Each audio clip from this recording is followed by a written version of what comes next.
as some call themselves within the Essene brother-sisterhood. I continued in the fellowship of the Essenes throughout the remainder of my long days. James, Ariana's husband, was one of these brothers who hailed from Mount Carmel.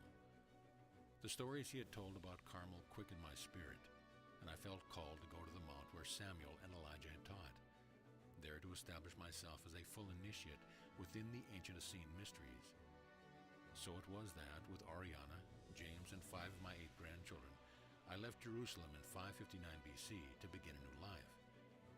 Later, Miriam and Ruth also joined the Mount Carmel community. My soul was at peace, and I looked to the future with a glad heart. Just as you heard your soul's call, and we have come together to enter upon this journey to know thyself more deeply as a living Christ, so did I respond to my heart's call to enter into the Mount Carmel Mystery School. Carmel, as we called our monastery, is one of the most ancient mystery schools that survived numerous rises of civilization. It has preserved the lineage that holds the Grail codes of ascension and incarnation, through which the Divine Mother brings forth Christ consciousness during cosmic, solar, and planetary cycles. Now I shall share with my memories of Mount Carmel by the sea with you, my friend. In joyful gratitude, I walked the beauteous hills of Carmel, gathering the sweet lilies of the field and collecting a variety of herbs which I have prepared medicines for our monastic community, who kept the way of the teacher of righteousness. For we strive with great discipline and dedication to fulfill the power of God within us through the rightful use of energy, by acting upon God's word with forthrightness and compassion, thereby bringing an aura of peace to a war-ravaged land. My years at Carmel accumulated to 39 before I went to Egypt to undertake advanced initiation and specialized training. During that time, I took my probationary initiation under the tutelage of Solomon and Eloise. These were a couple dedicated completely to the Creator. They entreated me to calmness when my heart raced with fear for my people whenever troops of soldiers came to the mount. They instilled forgiveness and compassion in my breast when the savage memories of my youth tore through my mind. They opened my book of life and assisted me to remember the law of one, the one God I am. They trained my mind, body, and soul to be aligned to the greater God of our community, so it was with great love that I dwelled and learned within my beloved Carmel. There were at that time relatively few couples compared to single individuals who chose to be celibate. I was one of the sisters who chose to hold the life force within my bowels and lift it through the fires of my soul into the wholeness of my greater being.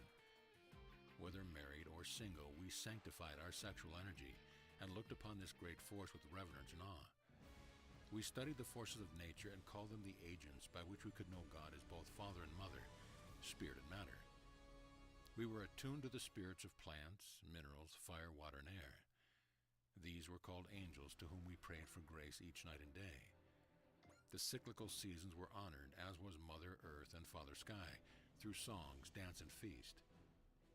We bowed to the law of life and partook of those laws that replenished and sustained our physical expression of spirit. Through much training in the alchemy of transmutation, we transformed our animal nature. We uplifted our senses to perceive beyond the physical veils of lust, anger, and dualistic needs. We participated in ritual washing and cleansing of our inner and outer minds and bodies. There was much understanding of herbs, simple raw foods, practices of horticulture that sustained us throughout the seasons. When I was not engaged in transcribing records at the library, assisting with the ill at the infirmary, or practicing midwifery, I would range over the hillsides gathering herbs and seeds. These I planted in our community garden. Each who lived within our compound labored for the benefit of all according to each one's disposition and talents. Often, to my delight, a flock of youngsters would gather around me to hear stories of the prophets, our people's history and folklore. Among these children were my grandchildren and great-grandchildren. These precious moments I treasured and stored up in my heart. How I loved Carmel and life we created there. As I matured in wisdom, rituals and ceremonies were taught to me and to others as we advanced through the degrees of our mystery school initiation. When we were sufficiently prepared, these practices facilitated the activation of psychic abilities and the rejuvenation of our bodies. These rituals, if I were to describe them to you now, would most likely be misunderstood. Therefore, I shall prepare the way so that you may in due time receive according to allowing. process for rejuvenation are very ancient practices, and it was in Carmel that I first became aware of these inner secrets for sustaining my body. Truly, I developed the skills and discipline in my mind to recreate my body every month. Although my first 60 years reflected typical aging of mind and body, once I began to regenerate myself, I looked and felt like a 35-year-old woman. However, there were times over the following centuries when my appearance varied according to the requirement of the situation in which I found myself. Even as Solomon and Eloise taught me, the way of the teacher of righteousness, the rightful use of energy, so shall I share with you, that you may accomplish your purpose for coming to earth. There are a variety of purposes to be sure, yet it is the great work of the soul that we are destined to finish when it is all brought together. Therefore, we shall open the gates that lead to the one who knows the truth beyond the shadows. When you have come to the understanding that all paths converge within the heart of the one, the purpose of this writing shall be fulfilled. So I now leave you to contemplate the feelings in your heart. Is the great work of the soul that for which you have come? If so, then our story shall unfold according to divine decree, that you may receive the energies of transmutation and ascension. You shall be directed from within, for I would have you receive according to your capacity to know Mother, Father, God as your infinite source of supply. Your journey is yours to create. Divine are your choices, every one.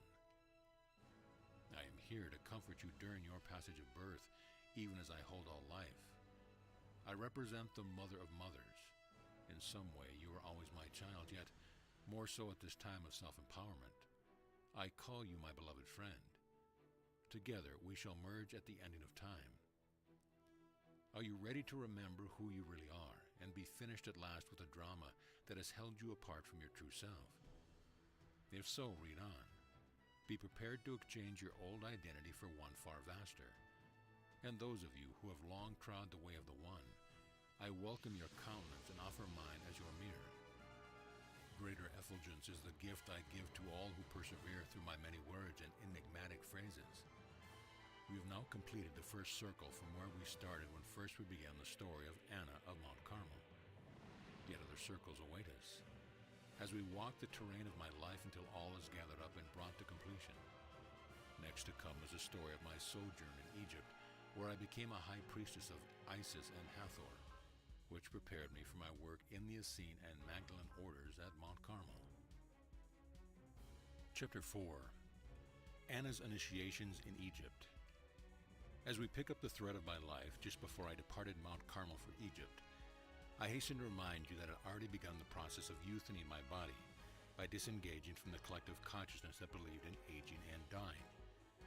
I had participated in most of the initiations into self-mastery that the Mount Carmel Mystery School could offer me.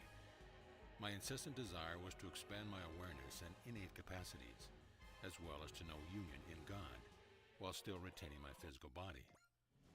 There had been ones who had gone to Egypt and upon their return to Carmel shared their increased wisdom, motivating me to leave and trust my destiny to the gods and goddesses who had prepared Moses. So it was that I arranged to travel by foot, cart and camel with several of my Essene brothers, my daughter Ariana, and some of my descendants. We joined a caravan of traders and together with other immigrants made our way by land to the Nile's Delta.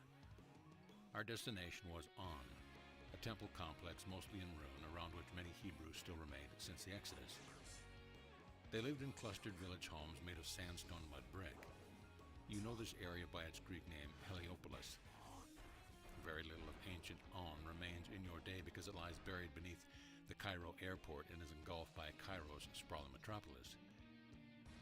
During the next 303 years of my long life, I lived and worked in the ancient underground city of Tat, whose subterranean passages stretch all the way from the Grand Pyramid to the seaside port you now call Alexandria. I also had access to a portion of the greater labyrinth passages that are part of the inner Earth network some have called Agartha. To be sure, my friend, this is a truth that soon may be uncovered in your day. And even as I can see your generation, so you see the hidden events of my experience long ago as we continue to walk together. I invite you to join with me now as one who is prepared to labor within the vaults of time. I gladly do this because, as I have said before, I would have you succeed in your journey through this world of illusion, and know the blessings of true vision as you behold your eternal self. My words in this chapter will refer to terms perhaps unfamiliar and esoteric. Many of these you will find briefly defined in the glossary, and most will be expanded upon as we continue my story. More than anything else, it was the remnant people remaining close to the earth plane through millennia of time who drew me forth to ancient Egypt, known as the Brother Sisterhood of White Light. They have carried Shekinah, Sophia's, the Divine Mother, the intelligence behind all things, torch of wisdom that reveals the Logos, Gnosis, the word of creation's hidden face. These are ones that remember from life to life through the veils of flesh, their origins in that life eternal far beyond Earth's gravitational pull. These were my teachers, who cultivated my soul and awakened my mind to remember the law of one. The ascended masters, mighty Thoth and his consort, Sheshat, embodied in form, were my most revered teachers. Serapis Bey, resplendent of countenance, was like a diamond of purity and power. There were also others, male and female, who towered before me in their bodies of radiant light and had mastered the physical plane. Ancient ones whose names do not matter, some recorded in history and many others who choose anonymity. With these I mingled both night and day. Then there were my spiritually impoverished brothers and sisters who walked as if asleep on the surface sand. The humble of the land were also my teachers as I occasionally walked among them, my mantle of compassion touching those who would be free. Having come to Egypt, pulled here by the request of my soul and the Brother Sisterhood of Light, I was of one ancient in the ways of wisdom, yet inexperienced in the flesh of my current incarnation. Focusing my energies, I pressed through the rigors of much training and discipline, which prepared me to move freely through the labyrinth passages of your underground city. I was able to pass as a thief in the night through the outer temples of the city of On and the surrounding plateau, unseen by those who would take me hostage. So it was that I learned to live and work in a secret world, hidden from the eyes of those who would deride and cast into darkness the sacred truth of the one God. Knowledge of passwords, frequency signatures, secret handshakes, symbols, and emblems were required to move freely within this cloistered world. These occult signs have come from a time so ancient that most have forgotten their actual origins. I became privy to such knowledge because of my lineage, because of my intense desire to know, understand, and practice esoteric wisdom. And most of all, I came because of the undeniable commitment within my heart to accomplish a great work that was hidden from my mind, but felt as a fountain of living water sustaining my soul. Once I had adjusted to this new way of life, I labored both day and night, as one who required little sleep over the light of the solar sun. Within the hidden vaults where I labored were treasured scrolls of papyrus and parchment, and tablets of metal and stone. Some of the tablets were of gold, copper, bronze, and electrum. Some were of unknown elements said to have been brought by people who carried them to earth from the stars. It was those treasures of wisdom whose mystery I desired to unravel that most intrigued and stirred my soul. I pursued the wisdom teaching as if they were fleeting birds, butterflies, and rainbows. These most ancient works held a magnetic attraction, etched by hands unknown yet known, which drew me irresistibly to Egypt and her libraries hidden beneath veils of stone. The focus of my attention was upon the translation of records of the stars and of Earth's most ancient people into the Egyptian, Greek, Hebrew, and Aramaic language. Other scribes had the task of bringing other languages such as Sanskrit and Sumerian to papyri, parchment, stones of clay, and thin metal tablets and scrolls. Our records were preserved in archival vaults. Most of my work was carefully etched with stylus into sheets of damp clay before being brought to the attention of a council of scholars, who would then come to a consensus regarding the accuracy of my translation. When all was in agreement, I then transferred the letters and hieroglyphic patterns to documents of more fragile yet more transportable paper. Many laborers were employed in the making of papyri from the lotus plants that grew along the Nile. After weaving the dried, pressed fibers into lengthy sheets, one who was a member of our brother sisterhood carefully stacked the papyrus in a corner of my cell within the dormitory of the scribes. Here, below the sands of the desert, I took on the records hidden from the profane and made copies that could be taken back to Mount Carmel, the mystery school of the Essenes. There was light sufficient for my scene supplied by oil lamps and shining stones, which were anointed by those empowered Atlantean priests and priestesses who knew how to bring down the light of the sun god Ra. These were my teachers who still retained the secrets of light, sound, and color. Through the use of concentrated thought and frequencies of sound, they directed the inner eye to its focused purpose. With charged hands, they held amplifying rods and staffs as extension of their minds and bodies to carve and lift mighty stones into the perfect place. It was in this way that the ancient monuments such as the Sphinx and the Great Pyramid were created, which your archaeologists attribute to slave labor. However, after many of the telekinetic powers had been lost, indeed, many slaves were used to build pharaohs' palaces, tombs, and temples. There was adequate air in my underground chamber, which was supplied and circulated through ducts tunneled ingeniously in stone from portals above to vast caverns below. In our initiation, we remembered how to breathe in such a way as to access the God force permeating all creation, thus not depending only on oxygen to maintain our being. Underground streams and aqueducts filled cisterns and quenched our thirst. Food was simple, supplied by those who tilled the diluvial soil of the fertile Nile. There were those of the Brothers' Sisterhood who husbanded gardens and flocks. They took delight in serving those of us who sequestered ourselves away from the burning sun and the Nile's fresh breezes, which scattered rays of light into shimmering diamonds upon the flowing, blue waters above. Thus our basic requirements were met. Every other night I arose and went forth to the outer temples through the doorways that were opened by the power of my voice. This I did to meet with companions and perform rituals known as the high alchemy of Horus and the magic of Isis, until the sun returned at dawn. The purpose of our coming together was to keep our bodies strong, and to celebrate the cyclic seasons of Earth, Moon, stars, and Sun. Through meditations upon the sun and moon, we balanced our internal polarities and illuminated our minds and bodies. We performed mystical practices that took us into the archetypical Garden of Paradise in which the Tree of Life was revealed. Here we learned how to erect and climb the ladder of light in order to harvest eternal golden fruit. In this way, and because of our internal illumination, we were able to live below the Earth's surface in relative comfort and security. Our physical lives, if we chose, could extend into many centuries, so that we could render great service during one lifetime. Eventually, I joined the very ancient Brotherhood of Tot, which gathered its members on the nights of every full and new moon. Also, during the solar cycles and galactic portal days, we came together from many lands throughout the world. Some of us were immortal, having lived upon the earth for thousands of years. Some were as I, freshly returned, growing in the remembrance of our way, which illustrates Osiris' resurrection, Isis' immaculate conception, and Horus's archetypical journey into full enlightenment. We shared our wisdom with those of earthly flesh who desired to awaken, and who could prove by their progress that they could withstand the rigors of sustained discipline. We brought ourselves into circles, mingling with upright stones that carried the inscriptions and frequencies of those worlds and stars beyond Earth's present season. We brought our records, data we had gathered as we traversed the Earth, and shared in our meetings the nature of humanity's evolution, condition, concern, and resolution. In some of your mystical literature, you have heard of the dweller who resides deep within the halls of Amenti. This one was our primary spokesman, being neither male nor female. It was indeed an androgynous energy field that facilitated interdimensional communication. There were chambers of initiation where we would go from time to time to meet with the dweller and remember who we were through space and time. Then we would go forth to fulfill our various assignments and duties.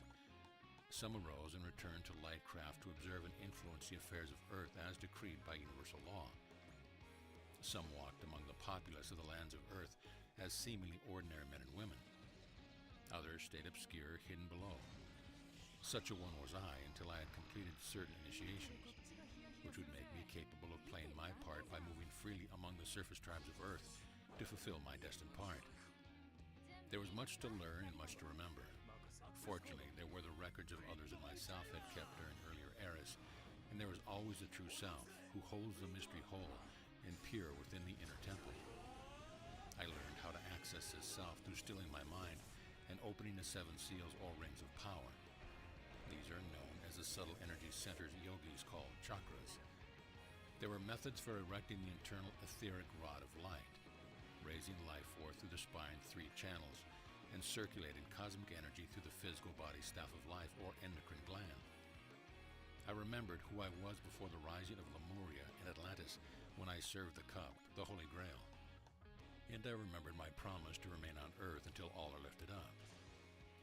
Once I had gained a greater mastery of physical laws, I began taking my advanced initiation within the many temples that had been created by the Ancient Ones along the lower and upper Nile, some gracing oases and mountains on either side.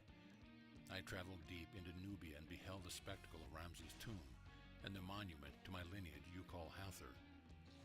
As I enacted the lion-headed Sekhmet and Hathor's ancient creation rituals, I sang the Great Mother's praise, chanted mantras, and danced with timbrel, frame drum, and sistrum. The Divine Mother's rites had become corrupted and her voice suppressed by the politics of priests and pharaohs who held to untransmuted lust, greed, and blind patriarchal dogma. Nevertheless, there were those of us who kept the way pure and untainted, though to be sure, even we were pressed to remember and pass on the energies in complete fidelity. Having access to reality that is beyond the human senses, we could see those who were invisible to untrained eyes. Yet it must be acknowledged that, in our fervor to preserve the power of internal high alchemy through the darkened ages, we inadvertently created initiatory processes that hardened into secret rituals, cryptic codes, and elitist hierarchies, which made direct experience a most circuitous path. Many lost their way and confused the outer practice with that for which they sought. Few fully quenched their thirst by drinking the living waters poured directly from the goddess's internal revelatory cup. 40 years after my arrival in Egypt, I completed my advanced initiation and began serving the Great Mother as a priestess of Isis, Hathor, and Sekhmet, in addition to continuing my work as a scribe. I developed the capacity to be conscious of many different dimensions and realities through astral travel, conscious out-of-body travel, bilocation, splitting and projecting one's conscious awareness to another location, timeline, or dimension, and teleportation, destructurizing one's body into a more subtle form, and projecting it into another location where it is physically reassembled. Through Isis' mysteries of resurrection, known as the rite of the sepulchre, I continued to regenerate the cells of my body as one of immortal youth. As the years went by, I became known as one who excelled in the mystery arts and sciences of high alchemy. Although I demonstrated wondrous spiritual powers, psychic gifts were not my primary focus. They were the means to an end and the natural byproduct of my devoted discipline and love, by which I sought to serve the Creator and uplift the whole of life. Throughout my journey, I became intimate with the full spectrum of the Great Mother's many faces and her creative power. The attributes of the goddess were expressed through me all my days, until my sojourn as the one called Anna was finished. My soul has served her grace through all my incarnations. I became known as a high priestess of the Great Mother and received many initiates whom I taught how to cultivate the energies for which they were prepared to incarnate. I assessed their learning and capacity to hold high-frequency light patterns coherent within their bodies, minds, and lives. I was, as it were, a psychic spiritual counselor. Eventually, my work took form of assisting initiates to prepare themselves for the resurrection sepulchre in which they overcame the illusion of death. Thus, I labored within the temple mystery schools, assisting everyone, whether male or female, who chose to transmute his or her mortal soul-based dross into the gold of immortal enlightenment. I share my Egyptian experience with you as a way to assist your own evolution and empowerment. Your life on planet Earth is your initiatory temple. Christ's consciousness is expanding exponentially every day. My dear friend, have you noticed that time is accelerating, or that extreme polarities are becoming more obvious? Perhaps you are experiencing or know people who are having extraordinary metaphysical, beyond physical experiences. Have you seen in the media how science is validating realms of consciousness that just a few years ago were not considered possible or even relevant? Once one begins to have the experience of extrasensory phenomena as I did, the mystery dissolves and the realization comes that superconsciousness is the birthright of humanity. You do not need me in order to accomplish your heart's deepest desire to attain the enlightenment of Christ. However, as a catalyst, through reflection and compassion, I am here to assist you into a greater awareness of ultimate freedom and union. Because of the lofty nature of what I have been, and will be sharing with you about my initiatory accomplishment, you might think of me as much more advanced than you and that the great work is beyond your capabilities. But I am here to reassure you that you would not be taking this journey with me and others if you were not already well prepared. The essence of what we will accomplish together is more of a remembrance than a learning of something new. What I ask of you is to allow your awareness of the planetary awakening that is presently underway to increase day by day. With every step you take, the seen and unseen realms will support the comforting and encouraging realization that you are not alone. To help you with this, I encourage you to think of me as being very much like yourself. Indeed, if you were to see me in real life, I would seem so ordinary that you might miss the chance of walking with me if you were looking for someone you thought to be spiritual. My job is to take you to the mountaintop, where I will show you expanded vistas of your potential. Then our real journey begins when we come down from the spiritual mountain and enter the valley of the ordinary and personal application. My beloved friend, please understand that those of us who demonstrate Christ consciousness support your choices to increase in wisdom, so that you may also be of service to others as they model through your presence and actions. Chapter 5. Alexandria. After completing my Egyptian initiations, a number of my fellow Essenes and I came together to counsel with one another in Heliopolis. We knew we would soon be returning to Palestine, and we agreed that it would be advantageous for us to move to Alexander's great seaport city, which had taken his name. So it was that I concluded my last 30 or so years in Egypt within this cosmopolitan Greek city situated at the mouth of the Nile Delta. Some of us entered into the rather extensive subterranean caverns under Alexandria because we were more comfortable in our familiar habitat below the Earth's surface. It was here that I again went underground. I spent my first 9 years at Alexandria within a complex of hidden chambers, where I and my Essene brothers and sisters worked diligently to copy ancient and more current text. We had brought many records from On, or Heliopolis as we now called, of which we had made copies to give to Alexander's library in exchange for our sanctuary status. And more importantly, our willingness to barter our expertise as scribes gave us access to the ever-expanding treasure of sacred, philosophical, and historical works that were pouring into the massive library Alexander had built to impressively reflect his empire and his Hellenistic ideals. There were those of us who worked above ground as liaisons, to secure our operations below and within the external library. Some of our community departed Egypt to return to Palestine early on, and others lingered. I chose to continue my studies in the work of copying text for the next 20 years. Needless to say, I had become very accustomed to my incognito identity and cloistered lifestyle. Yet I knew it was time to begin preparing to rejoin my Essene community at Mount Carmel. This choice required me to gradually reacclimate to life on surface dwellers. In order to deal with the harshness of the outer world, I began making expeditions into the Great Library and openly visited the nearby temples that was dedicated to Isis. I braved going into the marketplace. I had already made many secret visits to the temple and had become quite well known over the years to a number of high priestesses who served Our Lady, as we had called Isis. At last, when I felt at ease with the external chaos all around me, I agreed to take up my high priestess friend's invitation to live permanently in the priestess's quarters within the temple complex. Although I was still cloistered, I had successfully made the transition to being a surface dweller again. I will also share with you that during my last 100 years spent primarily in Egypt, I also began to make voyages with others of my fellow to Britain, Greece, southern Gaul, and various Mediterranean islands. Most of these journeys occurred during my last years in Alexandria. I found my foreign adventures grandly uplifting and expanding for my soul. I especially enjoyed my sojourn in Britain, which I felt was like an extraordinary homecoming. While I was there, I was adopted by a Celtic chieftain and became one of his daughters, although I was many years his senior. As I gazed into the probable future, I knew I would someday return to Britain's verdant hills and plains. Many years hence, I could see myself making preparations for my physical body to take its eventful rest on Avalon's far isle. That, however, is for another telling. Let us return to Alexandria and a brief biography of her namesake, Alexander the Great.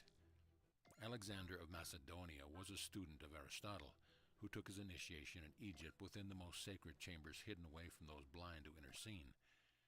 He was indeed a wise serpent, as initiates of the mysteries were often called, who knew how to lift the fiery serpentine energy up his spine, and how to decipher the cryptic codes of the occult world.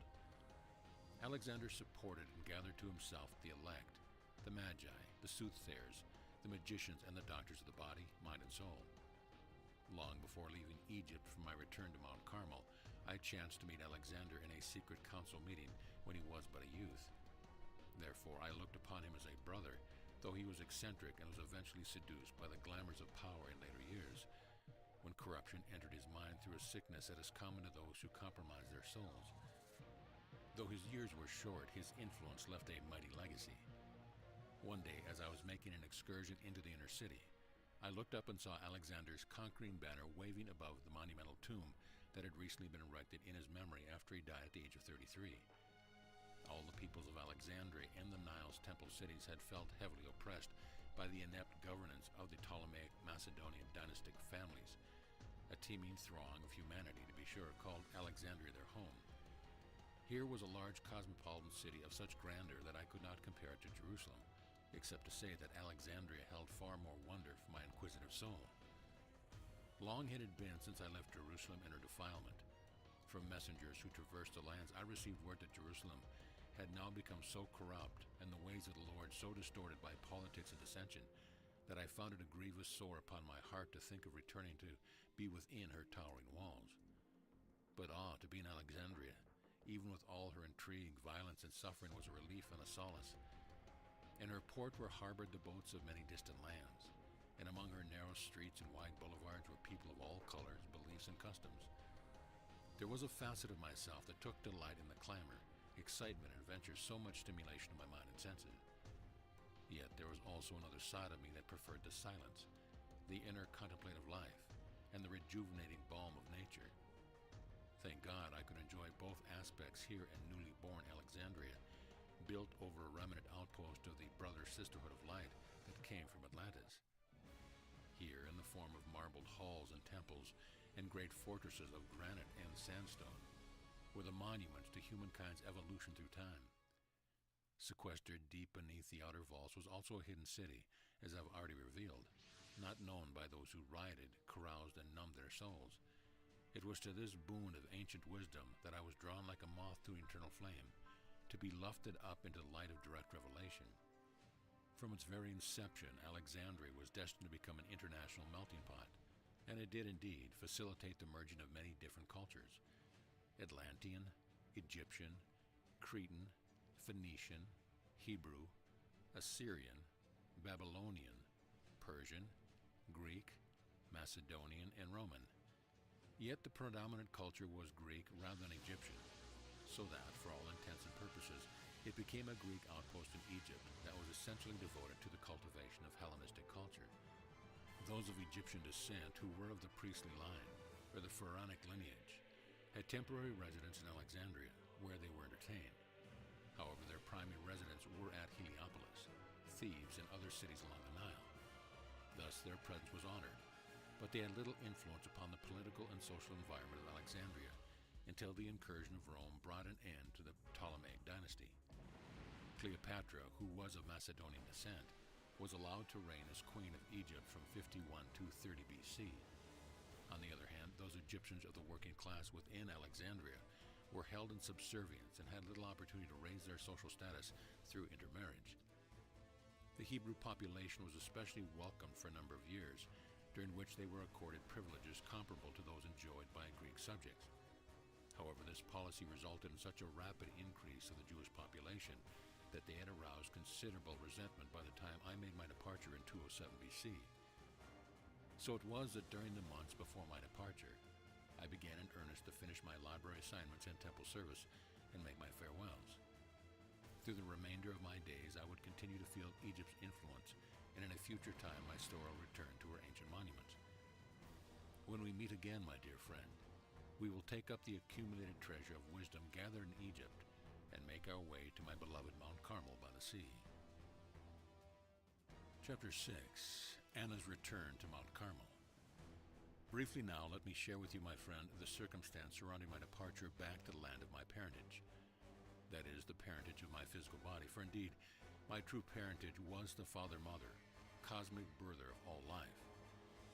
Now, in these last days, there was much preparation to be done before we could leave Alexandria.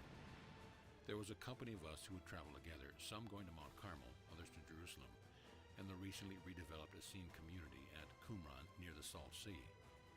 15 of us would be departing together during the season of atonement. Indeed, for us, this return to Palestine was a new beginning. The year was 207 BC according to your Roman calendar.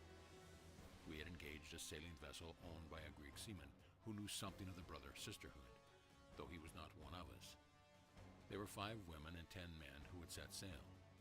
Some, like myself, were returning to Palestine. Several had been born in Egypt through the physical birth canal, while 2 were physical immortals like myself. They came along in the journey so as to enter into Palestine as members of our party, not calling undue attention to themselves. Mark and Thomas were the aliases they used, and their initial destination was Persia. Then they would go on to India and the Himalayas to meet at the conclaves of adepts and masters. There they would deliver manuscripts, give reports, and receive instructions and materials to be brought back to the mystery schools along the way. All of us were adepts of a high order, with specific work to do to prepare the way for the coming of the teacher of righteousness, he who was prophesied as the Messiah. We gathered the records we had translated, which had been one of our primary purposes for coming to Egypt. These were placed in cedar boxes, glazed earthen jars, and hermetically sealed metal containers. Our activity was almost feverish, in the sense that we felt compelled to bring these records out of the underground vaults in as short a time and as inconspicuously as possible to the surface dwellers of Alexandria. There was much unrest among the populace, and those who were of Hebrew blood were suspect. We desired few, if any, to observe our departure with our treasure.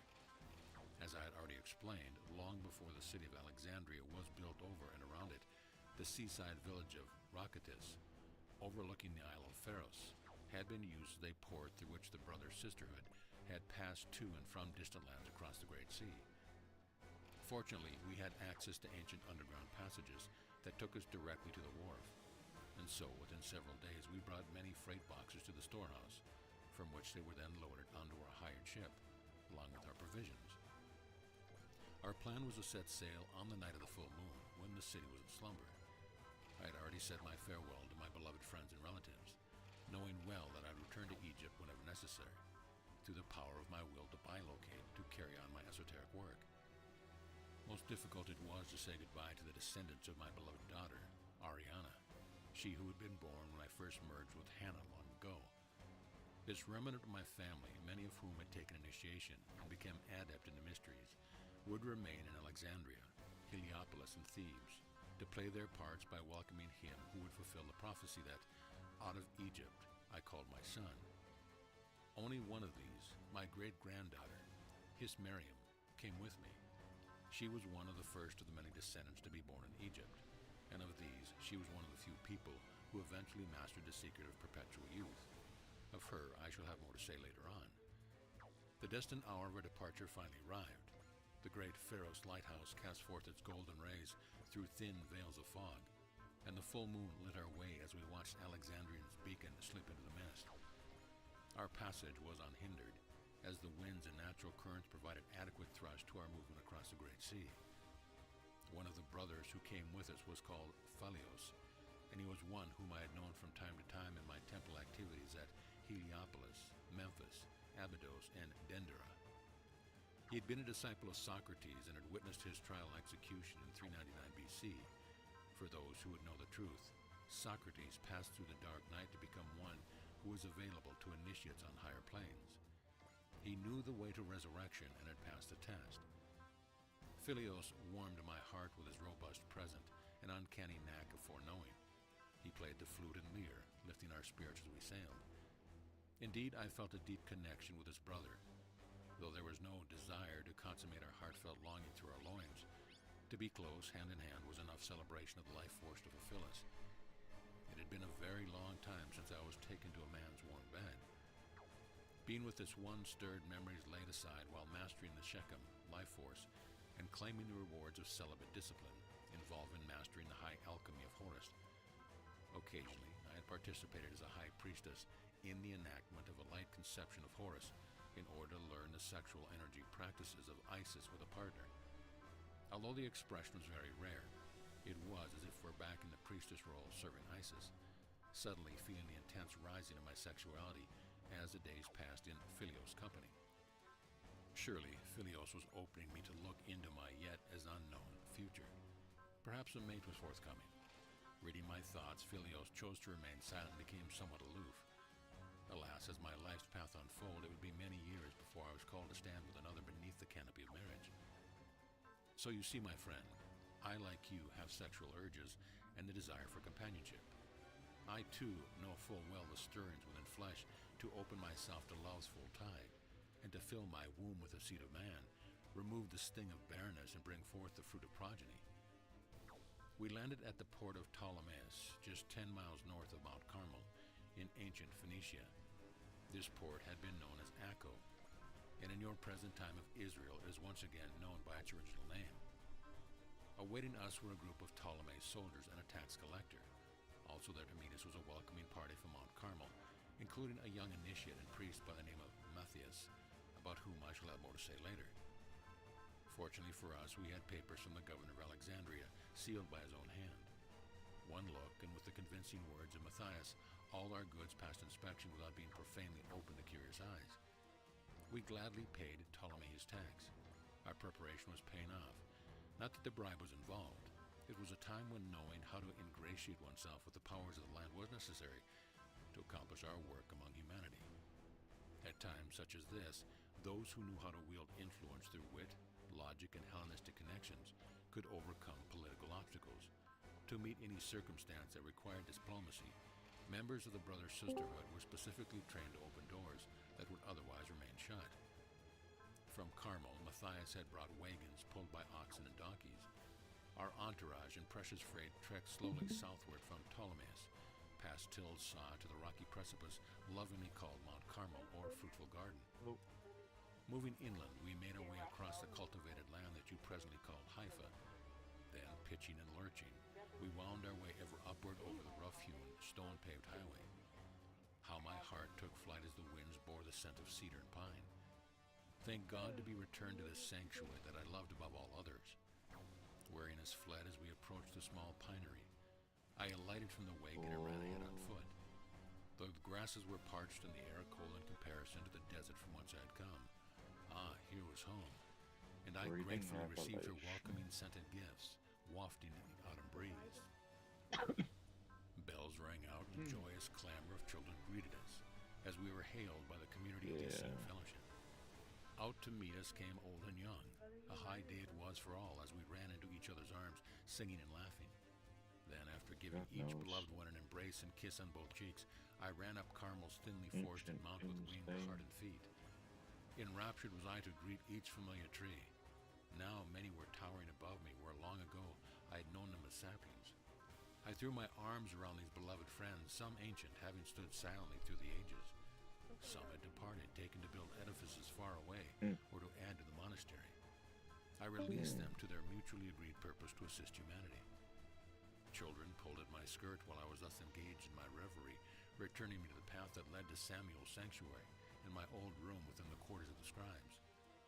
So it was that I, Anna, returned to my beloved Carmel in the year 207 BC, after my 303-year-long sojourn in Egypt. How oft I had reminisced of her beauty in wide-open spaces, her towering trees, fresh breezes, and those precious beings who lived within her sanctuary of peace.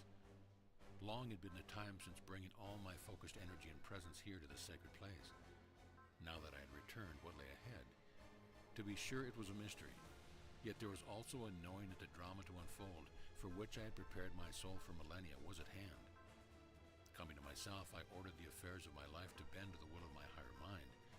And so it was that I began the next phase of my long life to fulfill the great desire of my heart, which was to bring forth those characters who would support the coming of the High King, born of the lineage of David. They were wondrous ones gathered at the Mount of Carmel, whom I would have you know.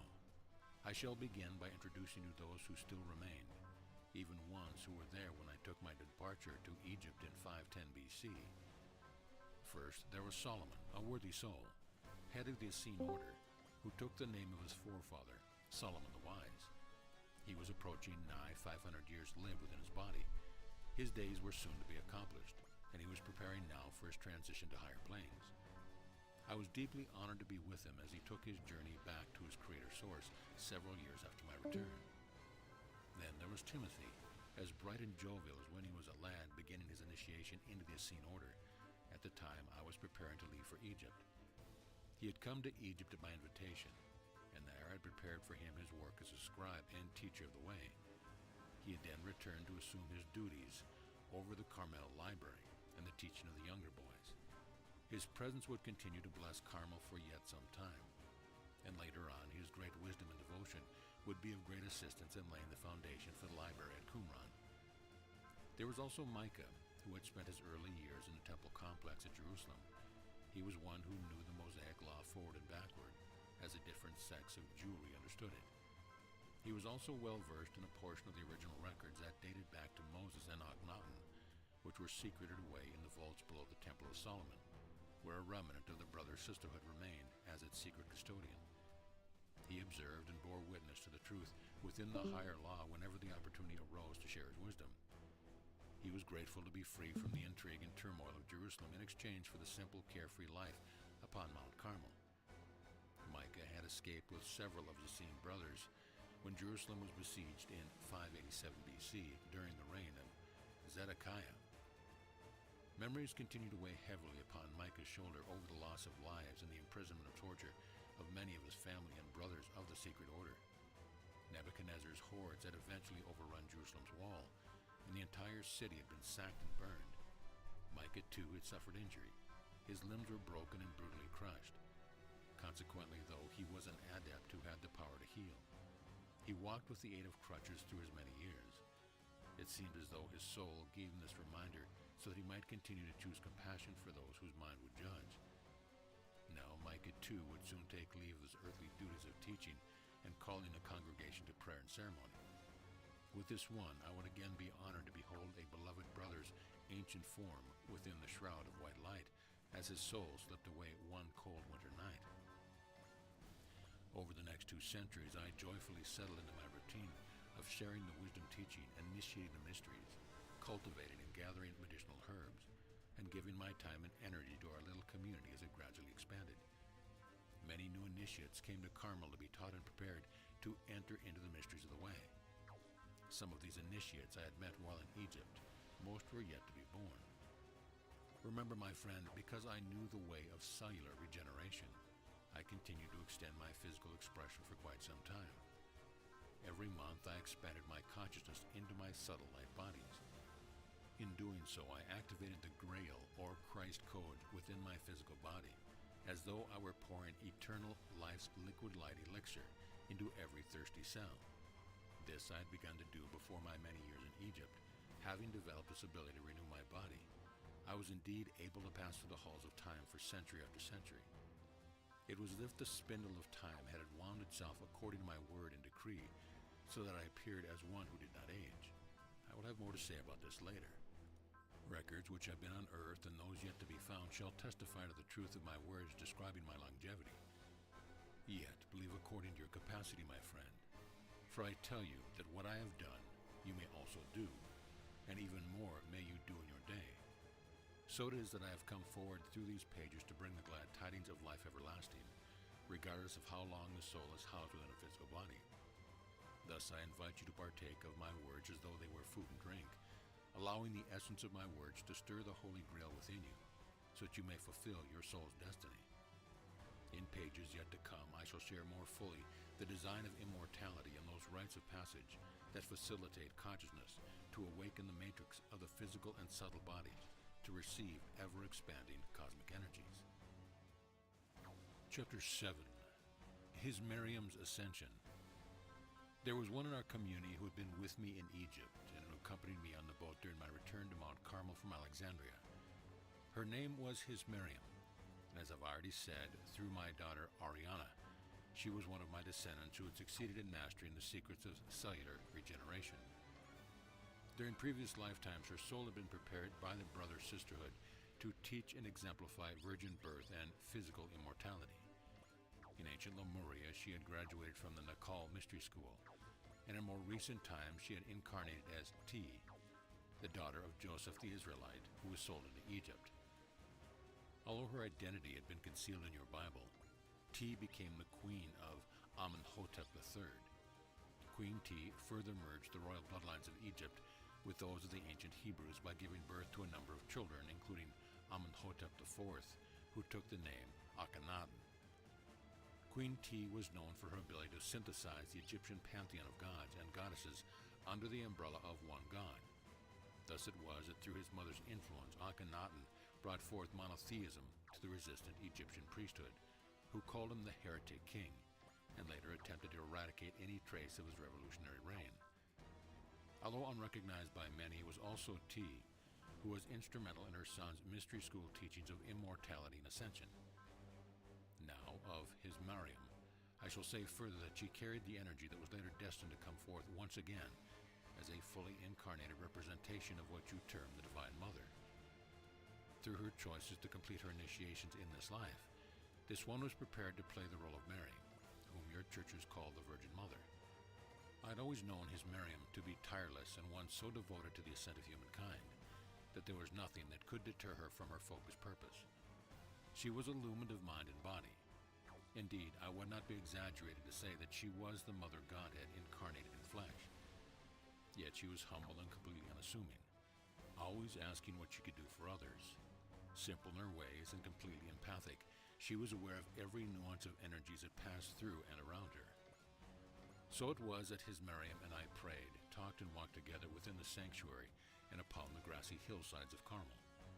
During the course of our meditation, the specific details of the divine plan was gradually revealed to us. As a consequence, she and I agreed to allow her essence to gather within my womb in the appropriate timing.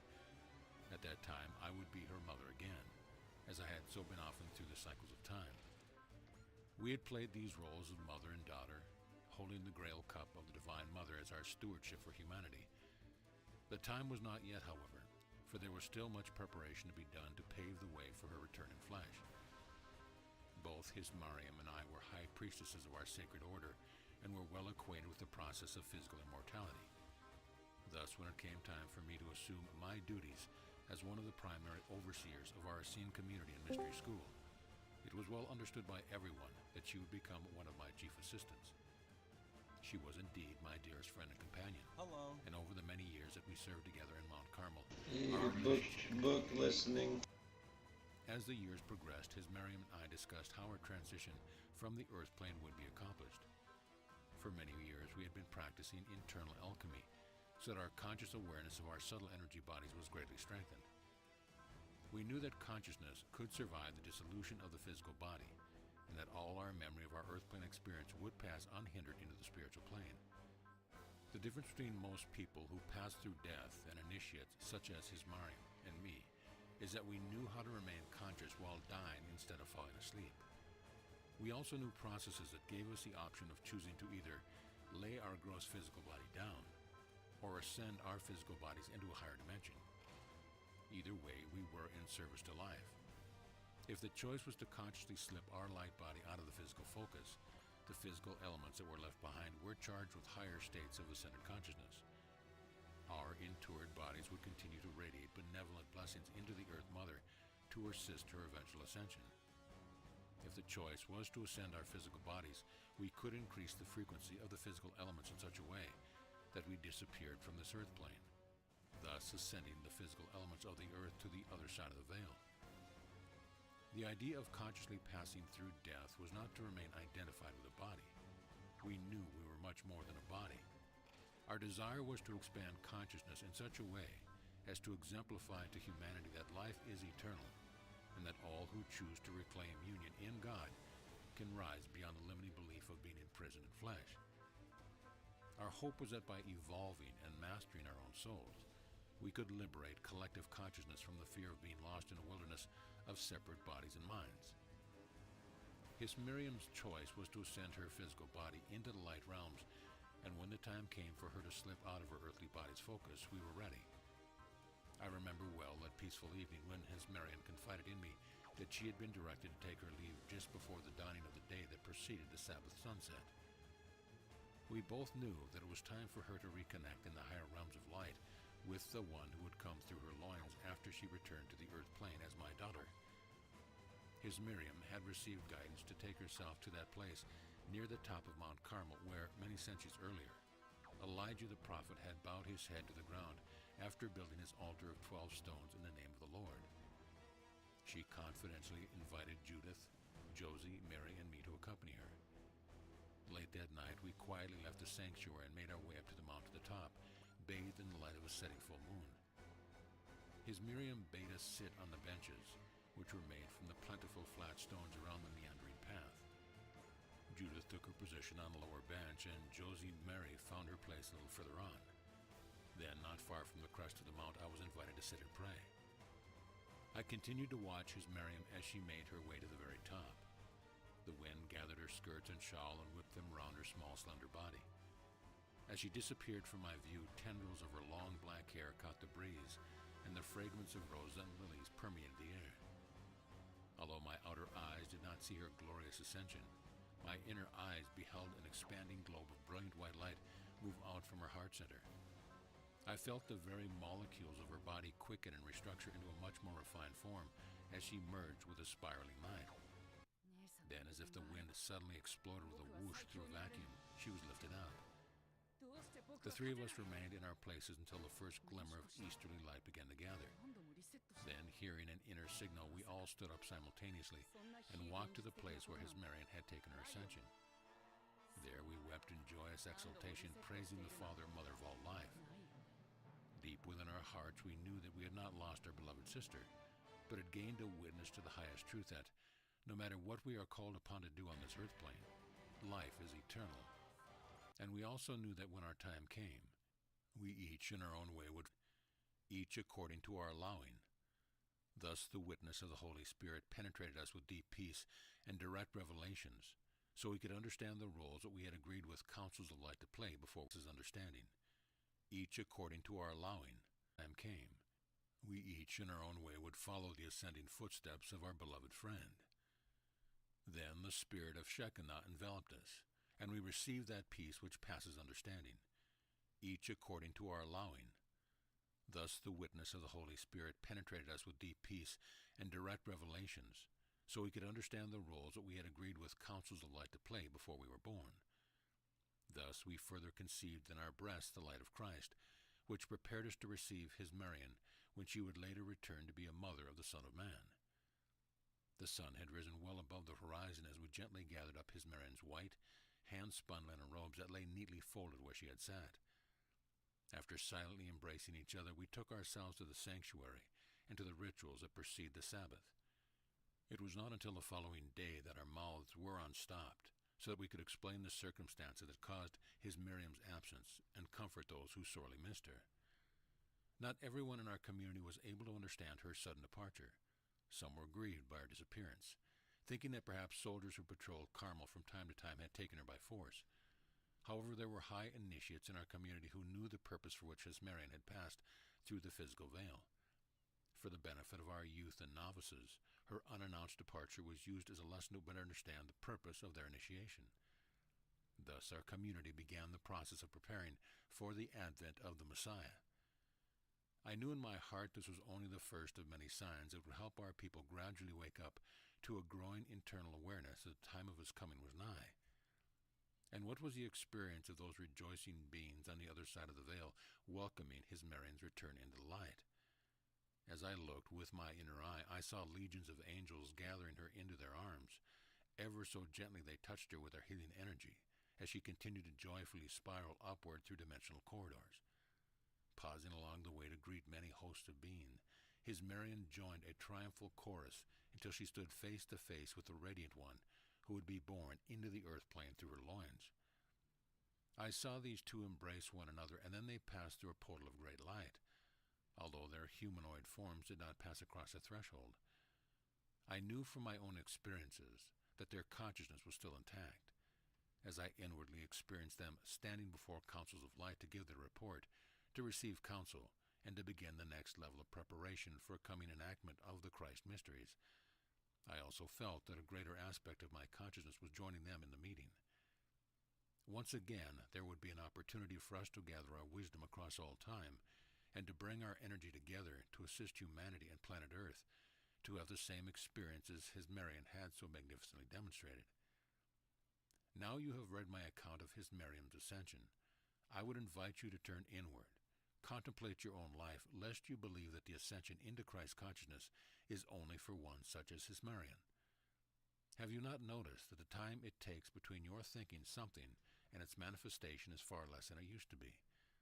Are you also witnessing that when your thoughts are accompanied by deep feeling, how much faster your desires or fears come into your physical reality. Have you not noticed increased synchronicities, déjà vus, meeting people who feel very familiar, and the intensified emotional roller coaster experiences that are occurring in your life? All of these events are benchmarks of awakening and ascending consciousness. When you choose to be awake, aware, and feeling appreciation of all your experiences in every moment, while knowing that you are already enlightened and ascended, so it is. Coming to know that you are the path and the destination you seek is greatly assisted by meditation and internal energy practices. But know this, my beloved friend. Ascension is not a destination at the end of a path that eludes you in a distant future. The only time union in God may be realized is now. You are already in the present breath, in the midst of your personal and planetary ascension into Christ consciousness. What remains is for you to simply choose union and to allow your Creator to express through you, just as you are. And know this, in the same way that His Marian asked her closest friends to hold the space for her, so may your ascending path be supported and accelerated when two or more gather together. When a group of souls are focused in the present moment with the aligned intent to know that the desired outcome is already so, miracles occur easily and effortlessly. And so it is that the consciousness of His Marian, as the one you know as Mother Mary, is now joining with you and is being born into conscious expression through every diverse form and ascending heart. Chapter 8. Anna reveals the resurrection mysteries. During the 150 years that bridged my return to Mount Carmel from Egypt, and the beginning of the phase of my life in which I began to give birth to my... Oh, I better start heading to bed.